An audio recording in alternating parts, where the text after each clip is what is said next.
ही एक 460 हा एक आहे नंबर आहे, त्याला आपण नॅचरल नंबरने डिवाइड करतोय. कळले का? कशा डिवाइड करतोय? Natural number. कोणाला डिवाइड करतोय? 460 ला. मग ज्याला आपण डिवाइड करतोय तो काय झाला? आपला डिवाइजर. काय झालं? डिवाइजर. ज्याला डिवाइड करतोय तो काय झाला? डिव्हिडंड. काय झाला? डिव्हिडंड. कळले की नाही? जे क्वेश्चन मागे क्वेश्चन आहे का स्टेटमेंट आहे का? कळले? मग आता त्यांनी सांगितले की 460, मग तुम्ही लहानपणापासून हा एक फॉर्म्युला अभ्यास करत आला असता, कोणता? की डिव्हिडंड, बरोबर आहे का, is equal to divisor into quotient plus काय रिमाइंडर. आठवते का? है ना? प्रश्न जर तुम्ही नीट वाचला तर तुम्हाला कळलं की डिव्हिडंड की काय झालं? 460. काय झालं? आणि डिवाइड कोणाला करतोय आपण? 460 ला. मग हा झाला 460. काय अडचण? आता डिवाइजर समजा आपण एक नॅचरल नंबर कोणताही घेतला, n मानलं. काय मानलं? डिवाइजर आपण काय मानलं? n. आता हा इनटू आहे, आपण ब्रॅकेट देऊन टाकू. त्यांनी काय सांगितलं की क्वोशिएंट काय म्हणले की 6 more than 5 times the divisor. म्हणले का? वाचले ना क्वोशिएंट?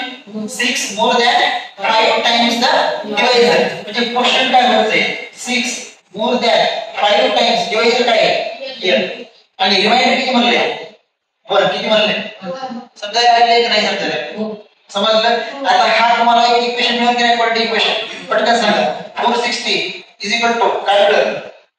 हा इक्वेशन 460 5n स्क्वेअर 5n चा स्क्वेअर प्लस 1. आता हा 460 इकडे ट्रान्सपोज करतात, तर हा प्लस काय म्हणजे मायनस. म्हणजे जो नेक्स्ट मिळेल तुम्हाला स्टेप ती काय मिळेल? 5n चा square plus 6n minus 459 equal to 0. परत याचा आणि याचा गुणाकार करा, त्याचा फॅक्टरायझेशन करा. करतात का? हे तर मला वाटतं दोघांचा गुणाकार जे दादा कसं करा? गुणाकार काय? 5 9 42 हातचे आले किती? 4.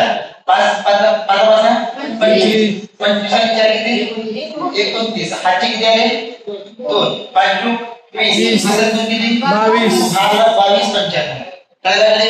ह्याचं फॅक्टरायझेशन करायचं. प्राइम फॅक्टरायझेशन जरी केलं तरी काय अडचण नाही. ह्याचे जर तुम्ही मला 2 नंबर मिळतील. कोणते कोणते? की 45 आणि 51. कोणते मिळतील? 45 आणि 51. काय राहिले की नाही? मग आता हे ह्याचे ठेवतात ना, सॉल्व करतात. बरं, या आता क्वेश्चन नंबर 10 कडे.